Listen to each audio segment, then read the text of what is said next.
Assalamualaikum warahmatullahi wabarakatuh. Salam sejahtera bagi kita semua. Kembali bersama kami dalam siaran Kloba, kabar layanan online bagian kepegawaian dan hukum Kantor Kementerian Agama Kabupaten Kepahyang dalam channel pembelajaran Belajar Bersama ASN. Sahabat ASN, dalam beberapa video sebelumnya, kami telah menjelaskan perencanaan kinerja dalam rangka penyusunan SKP, yaitu tahapan-tahapan yang harus dilakukan, di mana tahap 1 sampai dengan tahap ketiga merupakan hasil kerja yang akan dicapai pada level organisasi. Kemudian tahap keempat yaitu strategi pencapaian hasil kerja antara pimpinan dengan struktur jabatan di bawahnya.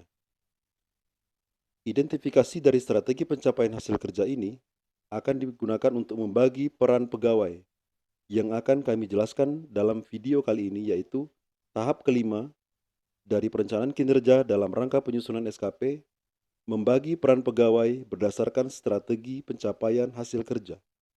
Sahabat ASN, dalam tahap kelima ini, yaitu membagi peran pegawai berdasarkan strategi pencapaian hasil kerja, di mana hasil identifikasi strategi pencapaian hasil kerja digunakan untuk membagi peran kepada pegawai, di mana pegawai bertanggung jawab baik secara mandiri maupun dalam tim kerja sesuai dengan kompetensi yang dimilikinya, keahlian dan atau keterampilan yang dimilikinya, serta kualitas dan tingkat kendali. Kualitas dan tingkat kendali dapat kita jelaskan yaitu satu, outcome antara, yaitu hasil, manfaat, dampak yang diperoleh dari penyelarasan dengan metode direct cascading. Yang kedua, output dengan tingkat kendali rendah, yaitu hasil atau keluaran dalam bentuk produk atau layanan yang pencapaiannya dipengaruhi secara dominan oleh selain pemilik rencana hasil kerja.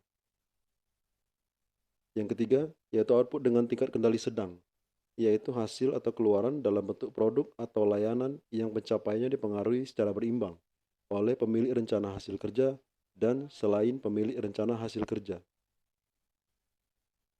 Yang keempat, yaitu output dengan tingkat kendali tinggi, yaitu hasil atau keluaran dalam bentuk produk atau layanan yang pencapaiannya dipengaruhi secara dominan oleh pemilik rencana hasil kerja. Bagi pejabat administrator, pengawas, dan pejabat fungsional yang ditunjuk sebagai ketua tim atau sebutan lainnya, peran dan hasil sebaiknya mencerminkan paling kurang output kendali sedang. Bagi pelaksana, peran dan hasil sebaiknya mencerminkan paling kurang output kendali tinggi. Bagi pejabat fungsional yang bukan merupakan ketua tim, peran dan hasil sebaiknya mencerminkan output dengan kendali paling kurang sesuai dengan jenjang jabatan fungsionalnya. Sahabat ASN, berikut adalah beberapa ketentuan untuk membuat sebuah matriks peran hasil yang terkait dengan penugasan. Sebelum memperoleh penugasan, masing-masing pegawai wajib mengetahui kedudukan penempatan pegawai dan pejabat yang memiliki kewenangan sebagai pejabat penilai kinerjanya. Kemudian pegawai dapat memperoleh penugasan secara individu atau dalam tim kerja. Selanjutnya, penugasan kepada pegawai dilakukan sesuai dengan kompetensi, keahlian, dan atau keterampilan, serta dengan memperhatikan kedudukan dan struktur organisasi pada masing-masing instansi pemerintah. Penugasan kepada pegawai dapat dilakukan dalam dua bentuk, yaitu penunjukan dan sukarela. Jadi, penugasan ini dapat berupa penunjukan dari pimpinan kepada pegawai bersangkutan atau pegawai yang bersangkutan secara sukarela mengajukan dirinya untuk melakukan suatu tugas yang bermanfaat bagi kinerja organisasi. Apabila penunjukan dilakukan oleh pimpinan yang bukan merupakan pejabat penilai kinerja, maka penunjukan tersebut disampaikan terlebih dahulu kepada pejabat penilai kinerja pegawai yang akan ditunjuk untuk mendapat persetujuan. Penugasan kepada pegawai tidak hanya dilakukan untuk penyusunan SKP di awal tahun kinerja saja, namun dapat berkembang sesuai kebutuhan organisasi pada tahun berjalan. Mekanisme pemberian penugasan dilaksanakan sesuai ketentuan perundang-undangan yang mengatur tentang mekanisme kerja pegawai ASN pada instansi pemerintah. Setelah memahami ketentuan terkait penugasan, kemudian langkah selanjutnya yaitu membuat matriks pembagian peran dan hasil. Matriks pembagian peran dan hasil bertujuan untuk memastikan setiap strategi pencapaian hasil kerja telah diintervensi oleh individu pegawai jika dilakukan secara mandiri maupun oleh ketua tim kerja jika dilakukan dalam tim kerja. Matriks pembagian peran dan hasil adalah sebuah tabel yang mengidentifikasi peran hasil setiap pegawai untuk mendukung pencapaian hasil kerja pimpinannya dan harus mencerminkan pencapaian atau hasil. Jadi, mencantumkan bahasa-bahasa hasil. Dalam hal pembagian peran dan hasil melibatkan pegawai dari lintas unit kerja atau lintas instansi pemerintah, maka peran pegawai yang berasal dari unit kerja atau instansi pemerintah lain tersebut terekam dalam matriks pembagian peran dan hasil pada unit di mana pegawai tersebut ditugaskan. Sahabat ASN, berikut kami berikan beberapa contoh matriks pembagian peran dan hasil. Sahabat ASN, berikut contoh dari matriks pembagian peran dan hasil. Pertama kita lihat ada beberapa kolom, yaitu kolom nama pegawai, dituliskan nama pegawainya, mulai dari nama pegawai ya, dalam hal ini kami memberi contoh Kepala Kantor Kementerian Agama Kabupaten, merupakan pimpinan unit kerja mandiri. Terus ke bawah yaitu yang dibagi peran hasilnya, yang merupakan struktur jabatan di bawahnya. Kemudian ada jabatan, yaitu diisi nama jabatannya, Kepala Kantor Kementerian Agama Kabupaten Kepahyang ya. Berikutnya yaitu jabatan dengan struktur jabatan satu tingkat di bawahnya yang dibagi peran hasilnya. Kemudian ada kolom outcome antara output layanan yang berisi berupa ukuran atau indikator kinerja individu. Yang paling atas adalah indikator kinerja individu dari pimpinan unit kerja mandiri. Kemudian dibagi peran hasilnya, di mana kolom di bawahnya menunjukkan indikator kinerja individu ya, yang mendukung daripada indikator kinerja individu di atasnya, yaitu IKI ya, dari pimpinan unit kerja mandiri dan seterusnya. Dan berikutnya ada kolom tugas tambahan. Di sini sahabat ASN kami berikan contoh, misalkan Kepala Kantor Kementerian Agama Kabupaten itu mempunyai peran, yaitu meningkatnya kualitas pengelolaan tata persuratan, arsip, dan layanan pengadaan barang dan jasa, kemudian meningkatnya kualitas penataan dan penguatan manajemen organisasi, meningkatnya kualitas bimbingan dan penyuluhan agama, meningkatnya kualitas sarana pendukung pelayanan keagamaan, meningkatnya budaya mutu pendidikan, meningkatnya pengelolaan kinerja pegawai, meningkatnya pengelolaan keuangan APBN, meningkatnya profesionalitas guru, dan seterusnya. Jadi dapat kita lihat bahwa bahasa yang digunakan adalah menunjukkan output tingkat kendali rendah, di mana menunjukkan hasil kerja yang akan dicapai pada level organisasi. Kemudian kita turun ke struktur jabatan di bawahnya, yaitu peran hasilnya. Di sini dapat kita lihat yaitu tindak lanjut terhadap surat masuk terlaksana dengan tepat waktu dan sesuai SOP. Kemudian pengiriman dokumen secara elektronik terlaksana sesuai SOP. Pengarsipan surat ke dalam e-dokumen terlaksana sesuai SOP. Ini merupakan peran yang diharapkan dari kepala subbagian tata usaha. Dan seterusnya. Kemudian ada contoh dari peran dari kepala seksi bimbingan masyarakat Islam. Misalkan penilaian kinerja penyuluh agama terlaksana sesuai ketentuan yang berlaku. Pembinaan terhadap penyuluh agama terlaksana secara komprehensif sesuai ketentuan yang berlaku. Kelompok sasaran penyuluh yang diberdayakan terdata sesuai ketentuan yang berlaku, dan seterusnya. Lalu ada kepala seksi pendidikan madrasah, di mana perannya yaitu madrasah yang menerapkan budaya mutu terdata sesuai ketentuan yang berlaku. Kemudian siswa atau santri madrasah yang mengikuti kompetisi nasional atau internasional terfasilitasi sesuai ketentuan yang berlaku, dan seterusnya. Berikutnya misalkan kita ada jabatan fungsional ya, yang dapat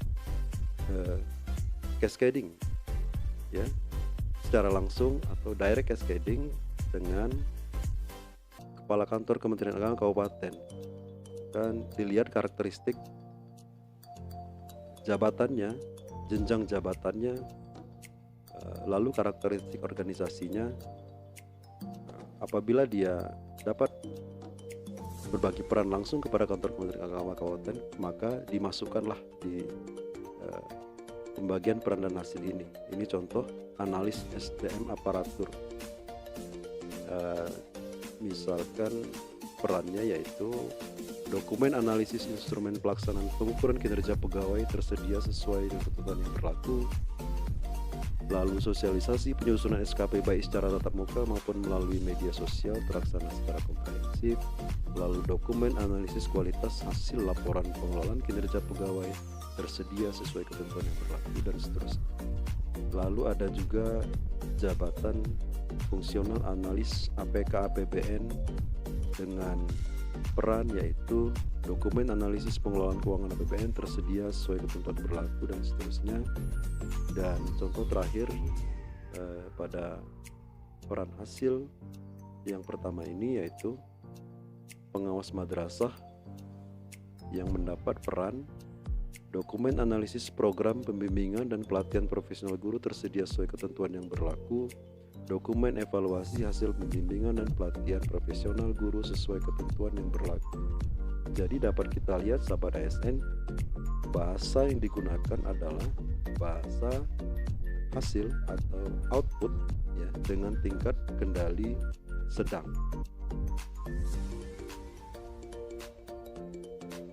Kemudian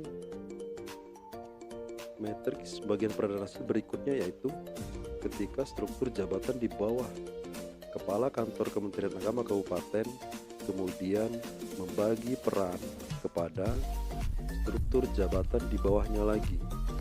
Misalnya tadi kita kasih contoh peran yang diharapkan dari kepala sebagai tata usaha adalah pengiriman dokumen secara elektronik terlaksana sesuai SOP. Maka dapat kita lihat di bawahnya ada jabatan fungsional umum pengadministrasi, di mana perannya itu tersedianya dokumen yang telah di-scan sesuai SOP, kemudian tersampaikannya dokumen kepada yang berhak sesuai ketentuan yang berlaku. Lalu ada analis organisasi yang mana perannya terlaksananya penerimaan dan pemeriksaan laporan dari satuan kerja atau unit kerja yang telah menetapkan standar operasional prosedur berdasarkan peta proses bisnis sesuai ketentuan yang berlaku, dan seterusnya.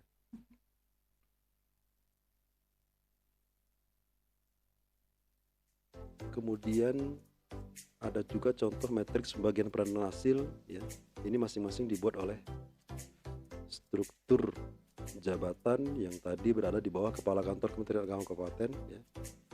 Ini contoh pembagian peran dan hasil ya, yang dibuat oleh kepala seksi bimbingan masyarakat Islam untuk struktur jabatan di bawahnya. Misalkan ada jabatan pelaksana yaitu penyusun bahan pembinaan penghulu atau penyuluh dalam peran Kepala Seksi Bimas Islam, pembinaan terhadap penyuluh agama terlaksana secara komprehensif, maka jabatan pelaksana penyusun bahan binaan penghulu atau penyuluh, perannya yaitu terlaksananya proses administrasi terkait pembinaan penyuluh sesuai ketentuan yang berlaku, terlaksananya kegiatan penyusunan dan penelaahan bahan rekomendasi di bidang pembinaan terhadap penyuluh agama sesuai ketentuan yang berlaku, lalu tersedianya laporan di bidang pembinaan terhadap penyuluh agama sesuai ketentuan berlaku, dan seterusnya. Lalu berikutnya yaitu ada jabatan penghulu yang diberi tugas tambahan sebagai kepala KUA. Misalkan pada peran Kepala Seksi Bimas Islam, yaitu kelompok sasaran penyuluh yang diberdayakan terdata sesuai ketentuan yang berlaku. Peran penghulu yang diberi tugas tambahan sebagai kepala KUA yaitu terwujudnya kelompok sasaran penyuluh potensial di lingkungan KUA kecamatan yang diberdayakan sesuai ketentuan yang berlaku.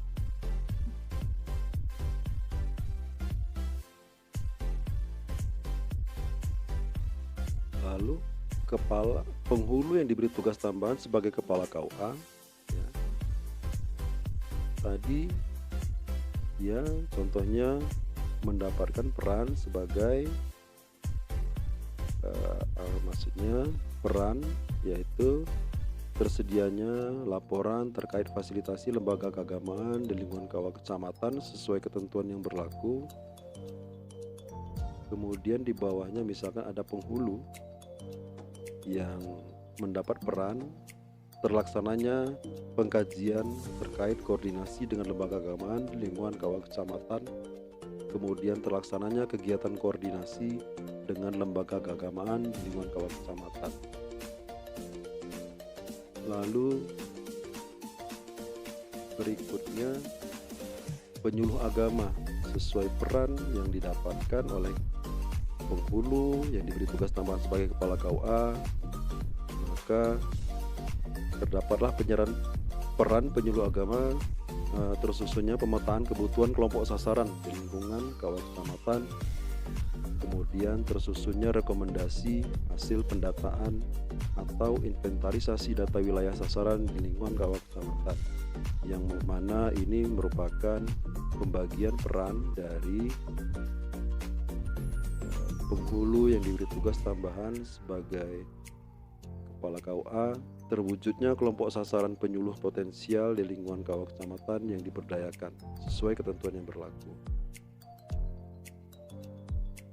Lalu ada peran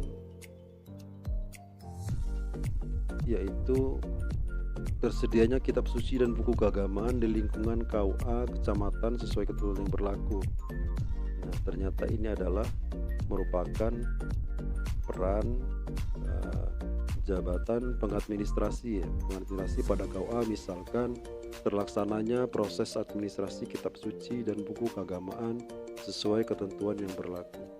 Nah, kolom-kolom yang kosong-kosong ini sahabat ASN berarti jabatan-jabatan pada struktur ya, di bawah penghulu yang diberi tugas tambahan sebagai kepala KUA setelah melakukan dialog kinerja ya, setelah melakukan pencapaian strateginya sudah teridentifikasi, dia tidak ada peran di sini.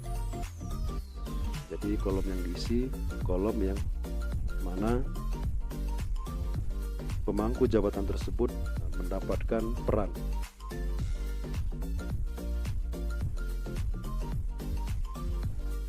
Berikutnya yaitu kami contohkan lagi, misalkan tadi kepala seksi pendidikan madrasah, dia mendapat peran madrasah yang menerapkan budaya mutu terdata sesuai ketentuan yang berlaku. Lalu turun ke struktur jabatan di bawahnya, misalkan JFU pengembang lembaga keagamaan, di mana dia mendapat peran tersedianya data madrasah yang menerapkan budaya mutu sesuai ketentuan yang berlaku, dan seterusnya. Lalu ada guru yang diberi tugas tambahan sebagai kepala MIN ya, Madrasah Ibtidaiyah Negeri, eh, di mana dia mendapat peran ya.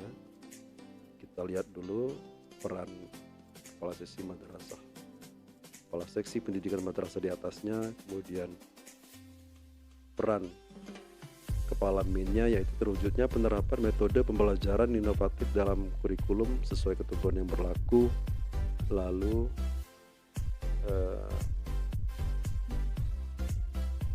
ya wujudnya,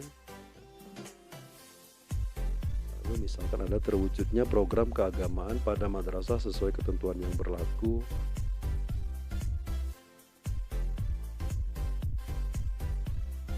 Kemudian ada contoh guru pada MIS ya. Ada catatannya ini contoh dengan Satminkal Kantor Kementerian Agama Kabupaten Kota. Misalkan mendapat peran ya, terlaksananya penerapan metode pembelajaran inovatif dalam kurikulum pada kegiatan belajar mengajar sesuai ketentuan yang berlaku. Lalu terlaksananya program keagamaan pada kegiatan belajar mengajar sesuai ketentuan yang berlaku. Dan tersedianya laporan pelaksanaan program keagamaan dalam kegiatan belajar mengajar sesuai ketentuan yang berlaku. Di bawahnya ada guru yang diberi tugas tambahan sebagai kepala MTSN, guru yang diberi tugas tambahan sebagai kepala MTSS, dan guru pada MTSS, lalu guru pada MAS. Ini hampir sama dengan di atas tadi ya perannya. Setelah melihat peran dari kepala seksi pendidikan madrasahnya dan seterusnya, berarti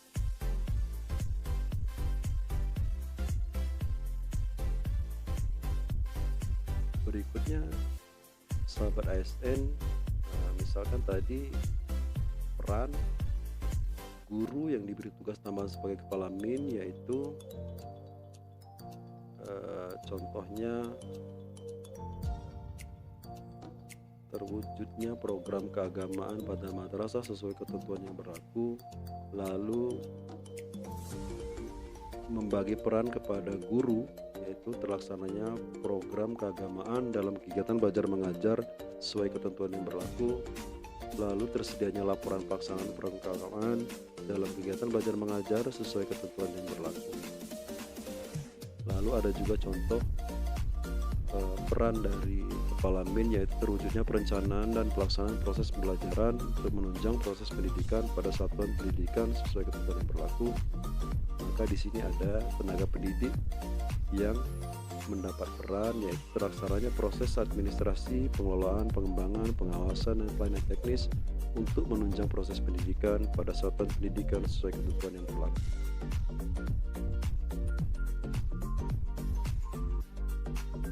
Kemudian ini ada guru yang diberi tugas tambahan sebagai kepala MTSN. Kami beri contoh yaitu mendapat peran terwujudnya perencanaan dan pelaksanaan proses pembelajaran untuk menunjang proses pendidikan pada satuan pendidikan sesuai ketentuan yang berlaku. Nah, misalkan membagi peran kepada kepala urusan tata usaha, kemudian mendapatkan peran yaitu terlaksananya proses administrasi, pengelolaan, pengembangan, pengawasan, dan pelayanan teknis untuk menunjang proses pendidikan pada satuan pendidikan sesuai ketentuan yang berlaku, dan seterusnya. Nah, ini adalah contoh terakhir. Misalkan tadi dibagi lagi, yaitu kepala urusan tata usaha, misalkan perannya terlaksananya proses administrasi, pengelolaan, pengembangan, pengawasan, dan pelayanan teknis untuk menunjang proses pendidikan pada satuan pendidikan sesuai ketentuan yang berlaku, ya, dan seterusnya. Misalkan untuk peran ini tadi, maka ada jabatan pengelola pendidikan misalnya, maka dia mendapat peran dan membuat dan merekap daftar hadir guru dan pegawai pada urusan tata usaha dan laporan sekolah setiap bulan, lalu mengelola data siswa sebagai operator emis serta buku mutasi siswa. Sahabat ASN, demikian yang dapat kami sampaikan dalam kesempatan kali ini, yaitu perencanaan kinerja dalam rangka penyusunan SKP tahap kelima, membagi peran pegawai berdasarkan strategi pencapaian hasil kerja. Semoga bermanfaat. Assalamualaikum warahmatullahi wabarakatuh. Salam sejahtera bagi kita semua. Semoga kita dapat bertemu di video selanjutnya.